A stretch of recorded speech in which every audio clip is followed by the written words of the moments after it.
மகளே, அவசரப்படாத மகளே, என் பலத்த கைக்குள்ள அடங்கியிரு.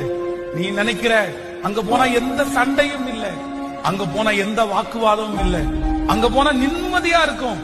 நான் நிம்மதியாச்சும் வாழுவேன் இல்ல.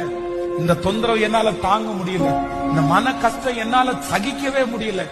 நீ சிறுமைப்படுத்தப்படலாம், நீங்கள் அவமானப்படுத்தப்படலாம், உன் மனசு உடைஞ்சு போய் வந்திருக்கலாம். நான் கடந்து போகிற சிறுமை எவ்வளவு கஷ்டம் தெரியுமா?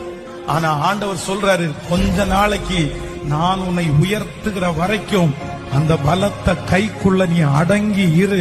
நான் உன்னை தூக்குவேன், நான் உன்னை நிறுத்துவேன், நான் உன்னை அந்த இடத்திலிருந்து எடுப்பேன், நான் உன்னை அங்கீகரிப்பேன், நான் உன்னை மகிமைப்படுத்துவேன், நான் உனக்காக வழிகளை உண்டு பண்ணுவேன். இந்த வருஷம் முடிகிறதுக்குள்ள நிறைய பேரை கர்த்தர் அவருடைய பலத்த கையினால எடுக்க போறாரு. ஏற்ற காலம் நிறைய பேருக்கு வரப்போகிறது.